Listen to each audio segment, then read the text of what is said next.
Bonjour chers frères et sœurs, et je suis le Père Blaise Bikoyezu, religieux augustinien, donc de l'ordre de Saint-Augustin, et évidemment prêtre dans l'Église catholique romaine. Il est de notre devoir, comme éclaireur d'opinion, au moins par rapport à ce qui concerne l'Église, de pouvoir mettre au point nos fidèles, mais aussi à toute personne de bonne volonté, sur certaines questions qui concernent la vie de l'Église. Et vous savez, ce jour-ci, il y a une question épineuse et qui monte un créneau dans l'Église, c'est l'excommunication, l'été sentence de la fraternité sacerdotale Saint-Pédis. Et beaucoup se demandent où va l'Église, et c'est le schisme, et finalement, est-ce que l'Église est en train de tomber en ruine et tout.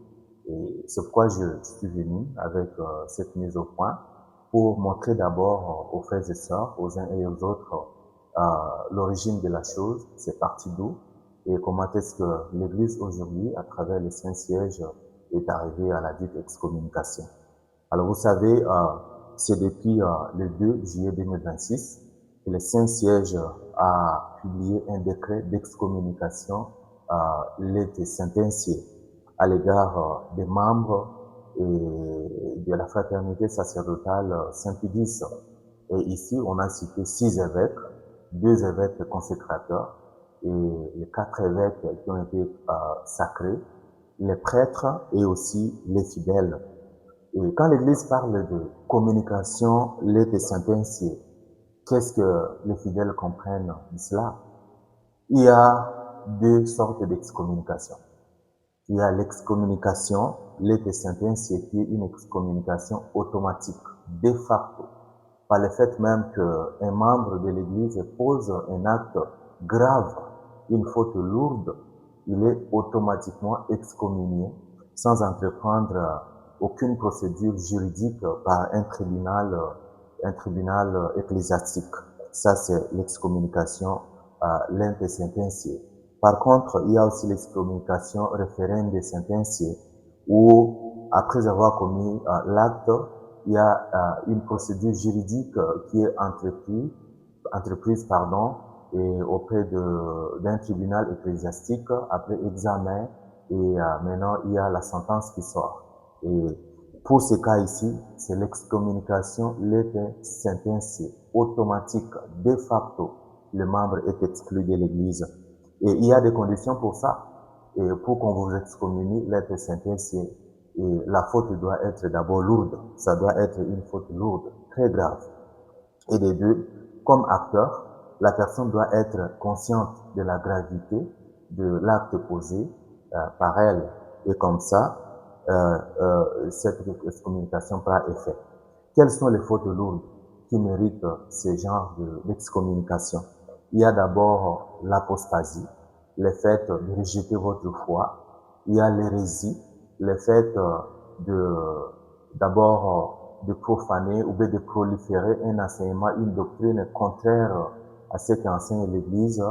Mais il y a aussi le schisme, le fait de rompre la communion avec le souverain pontife et avec le Saint-Siège. Ça mérite directement l'excommunication, l'été sentencié. Il y a aussi la question de l'avortement. Dès que vous avortez consciemment, et vous et la personne qui vous a aidé à avorter, vous êtes exclu, vous êtes excommunié, l'été sentencié. Et ça, on peut lire dans les canons, les droits canoniques 1397.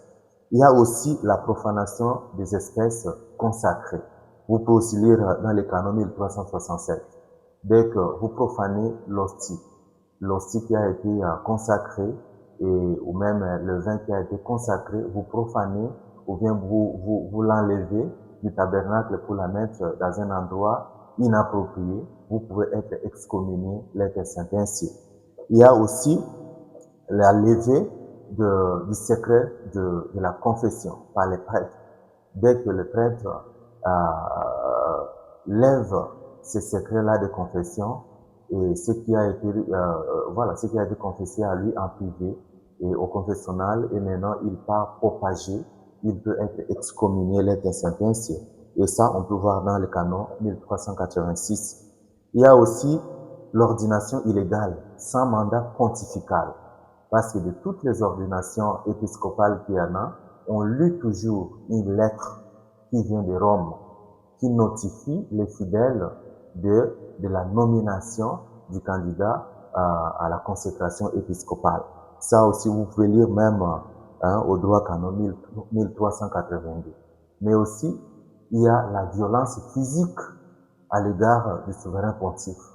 La violence physique, donc ça aussi, dans le canon, c'est prévu dans le canon 1370. Ce sont les fautes lourdes qui méritent l'excommunication, l'aide et sentencier. En conséquence, quand vous êtes excommunié de cette manière, il y a l'interdiction de recevoir les sacrements et les sacramentaux dans l'Église. Il y a aussi l'interdiction de célébrer les sacrements. Il y a aussi l'interdiction d'exercer tout ministère et toute charge, tout office dans l'Église. Et sinon, ça peut être levé sous certaines conditions et généralement, c'est le sacrement de la réconciliation avec levé par l'ordinaire du lieu ou directement par le pape. Ça, c'est d'abord la compréhension de ce que c'est du genre d'excommunication dont la fraternité sacerdotale Saint-Pédis a été finalement pas victime, mais a pu escompter. Alors, que comprendre de la fraternité sacerdotale Saint-Pédis? Qu'est-ce que nous comprenons? Qu'est-ce que vous connaissez de ça? Parce que c'est très important de voir d'où c'est parti et où on est arrivé aujourd'hui. Les fondateurs de cette fraternité, c'est Monseigneur Marcel Lefebvre. Monseigneur Marcel Lefebvre a vécu de 1905 à 1991. Il est religieux, ou bien il fut religieux spiritain. Voilà, la congrégation des spiritains que nous connaissons. Il a même été missionnaire au Gabon. On dit même qu'il a été vicaire apostolique à Dakar, donc dans le diocèse de Dakar, et où il sera même aussi archevêque en 1955. Voilà. Maintenant, je pense qu'avant Vatican II, on pouvait être évêque et devenir supérieur général, je sais pas, mais moins des informations à notre possession après recherche, et que en 1962, il est élu, il devient le supérieur général de la congrégation des pères spiritains. Et c'est ce qui fait que, c'est ce qui lui a valu l'opportunité de participer au Concile Vatican II, parce qu'il était supérieur, il était invité à participer à ce Concile Vatican II. Et maintenant, après Vatican II, ou bien Vatican II, séance tenante, Monseigneur Marcel Lefebvre se montre très critique face aux nouvelles orientations conciliaires de Vatican II. Et il se montre réservé. Il fait partie de cette minorité réserviste, mais aussi traditionnaliste, qui ne voulait vraiment pas qu'on amène de nouvelles orientations. C'est pourquoi, à 1968, il trouve qu'avec les nouvelles orientations de Vatican II, c'est difficile maintenant même de gérer sa congrégation. Il démissionne comme supérieur général des spiritains en 1968. Alors, à l'issue de cette démission, c'est alors qu'il va fonder la fraternité sacerdotale Saint-Pédis. Et évidemment, il se fait accompagner de quelques jeunes et prétendant être formés et comme prêtres, mais d'une manière vraiment traditionnelle, d'une manière authentique et d'une manière classique. Voilà, ces jeunes-là, avec bien sûr, au dire de Monseigneur Marcel Lefebvre, ils pensent qu'ils doivent être formés d'une manière classique à la vie sacerdotale. Voilà.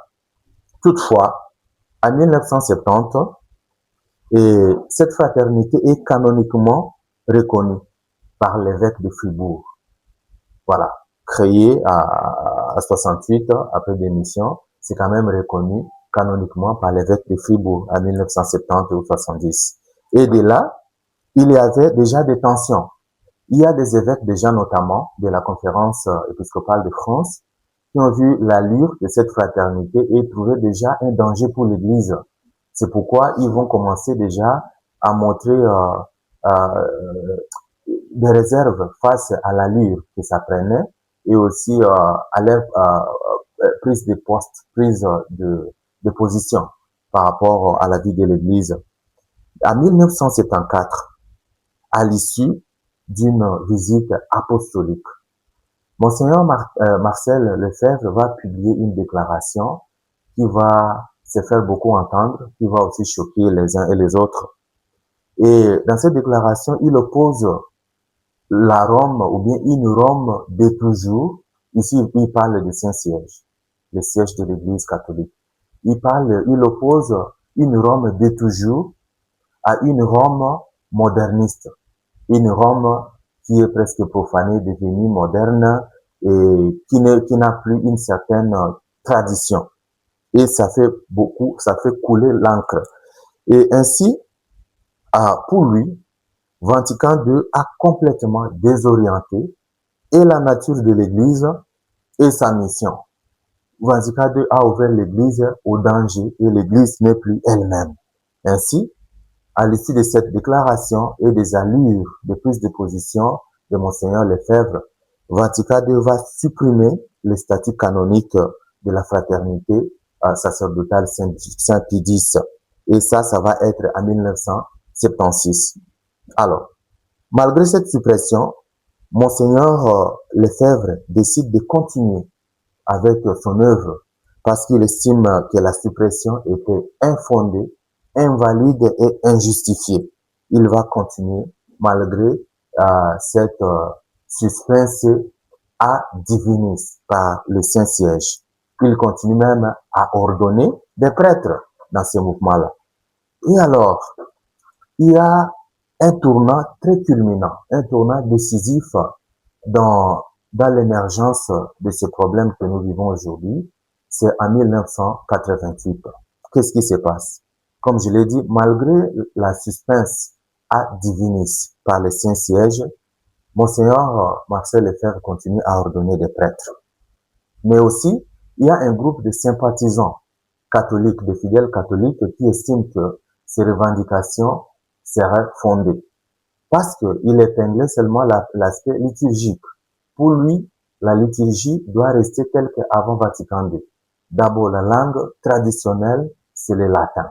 On ne peut pas célébrer la liturgie dans des langues vernaculaires comme on le sent aujourd'hui. Tout doit être latin et aussi selon les rites traditionnels.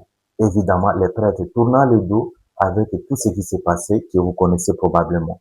Alors, avec ces sympathisants-là se sont seulement penchés sur cette approche liturgique et d'autant plus que les changements venaient et les changements amènent toujours à la résistance. Ils ont pensé que Monseigneur Lefebvre avait raison. Alors, Rome comprend aussitôt que la problématique n'est pas seulement au niveau liturgique, mais la problématique dépasse amplement cet aspect pour trouver même les aspects doctrinaux et évidemment la compréhension de l'ecclésiologie. Comment être église aujourd'hui? Il y a deux compréhensions diamétralement opposées. Être église, pour Lefebvre, c'est rester dans cette tradition, dans cette fermeté et dans cette cloison. Alors que pour Vatican II, être église, c'est sortir, aller vers le peuple, les approcher dans leur culture et dans ce qu'ils sont et dans ce qu'ils ont, tout en transmettant le Christ qui purifie ces cultures-là.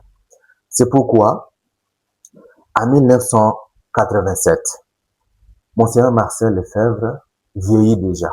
J'ai dit qu'il est né en 1905, il vieillit, il s'affaiblit et il est inquiet de la continuité et de la pérennité de son œuvre. C'est pourquoi il entre en dialogue avec Vatican II, sollicitant l'ordination de un ou de plusieurs évêques pour continuer avec.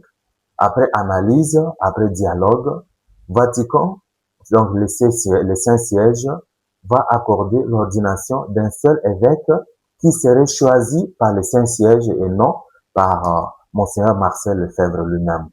Et voilà. Mais pour Lefebvre, il trouve que un seul évêque, ça ne suffit pas. Il en veut plusieurs. Vatican II aussi refuse, connaissant les dangers de ceux qui s'infiltraient par cette demande. Vatican refuse d'accorder plusieurs ordinations, ou bien les sacres de plusieurs évêques. Il accorde seulement un seul qui serait choisi par le Saint-Siège. Et du coup, il va procéder à la première consécration, ordination des évêques, 4 évêques, et le 30 juin 1988, sans le mandat pontifical, sans l'accord du Saint-Siège et du pape. Il procède à cette ordination le 30 juin 1988.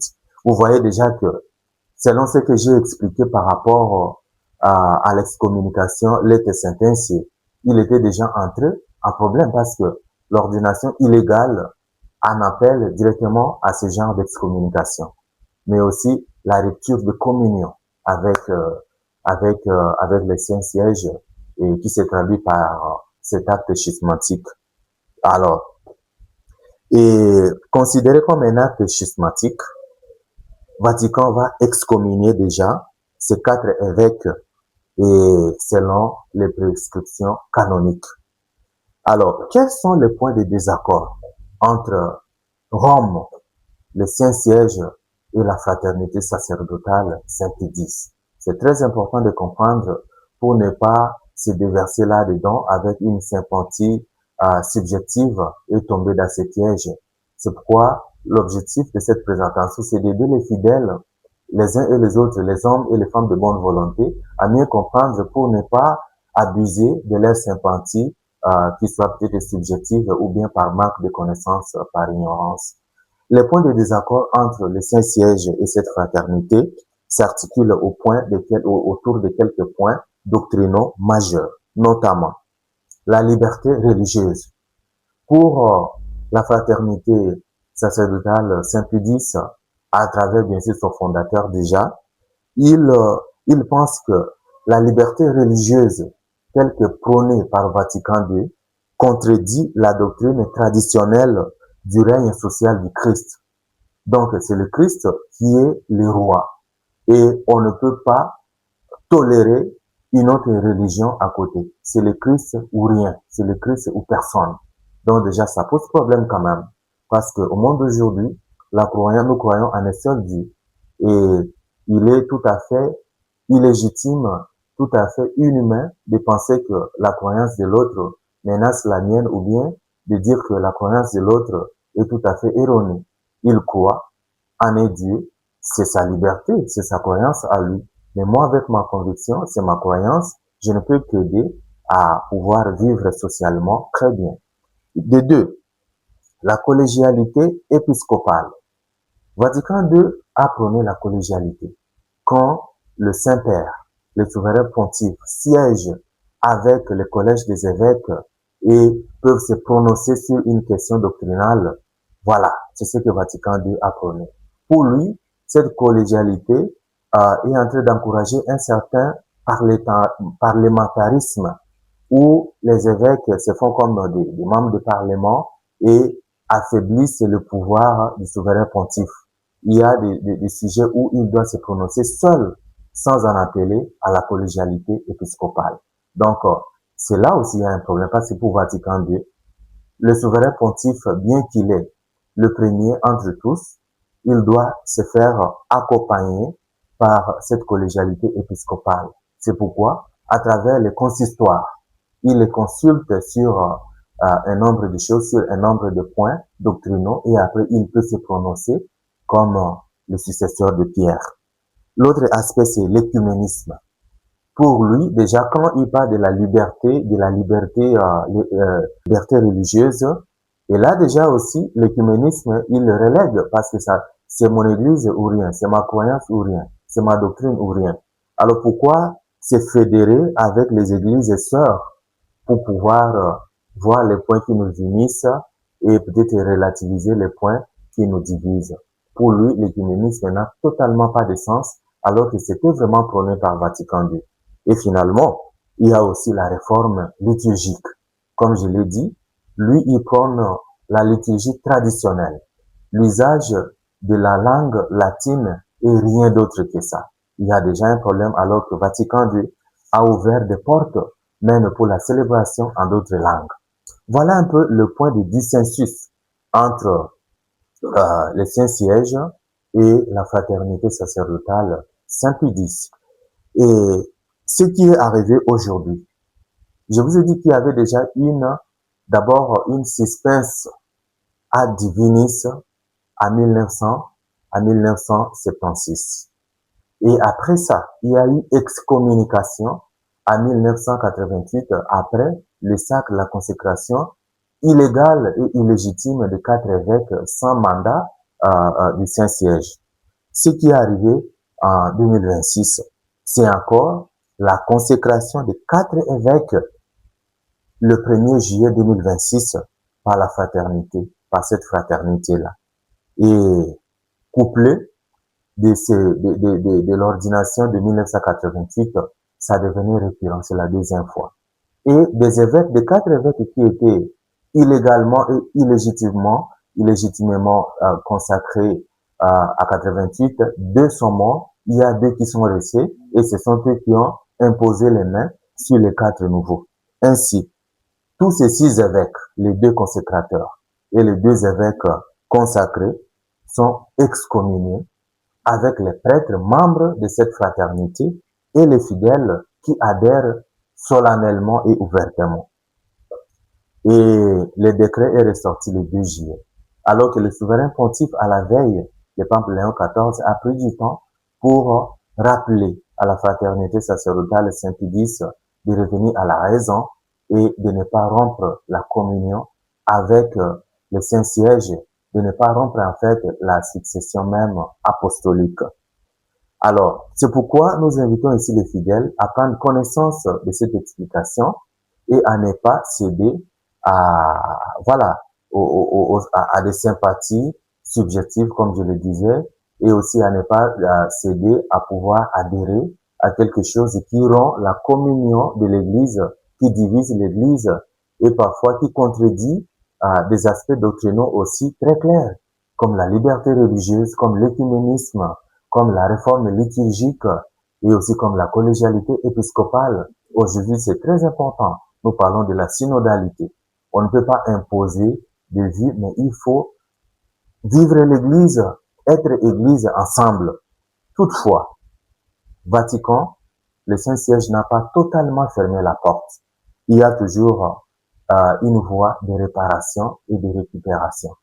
Et le Saint-Siège, à travers bien sûr le dicaster pour la doctrine de la foi, a donné quelques pistes de solutions, notamment aux prêtres et aux fidèles qui sont ou bien qui adhèrent à cette fraternité sacerdotale. La première des choses, ils devront d'abord signer une profession de foi. Signer une profession de foi telle que prônée par l'Église catholique. De deux, ils devront aussi signer une déclaration d'adhésion. Une déclaration d'adhésion signée. Et de trois, ils doivent reconnaître Vatican II avec tous les points de réforme. Parce que c'est là où le problème naît. Et aussi la légitimité de la nouvelle messe, bien qu'ils peuvent conserver leur attachement à la messe traditionnelle. Alors, s'ils remplissent ces critères, voilà, ils peuvent revenir à la communion avec le Saint-Siège, avec l'Église catholique. Nous vous invitons ainsi, frères et sœurs, à demeurer catholiques convaincus, en prenant en compte les aspects doctrinaux qu'enseigne l'Église. Nous sommes dans le bon. L'Église est bien organisée, c'est la succession apostolique et ça ne peut pas, nous ne pouvons pas permettre toutes sortes de ruptures, de déchirures, de divisions dans l'Église. Nous restons un et nous prions que le Seigneur donne la sagesse à ses frères et sœurs qui semblent égarés, qu'il touche leur cœur, qu'ils reviennent à la raison. Voilà la mission de cette présentation. Nous prions également pour vous, que le Seigneur affermisse votre foi à la sainte doctrine de l'Église catholique. Que le Seigneur vous bénisse.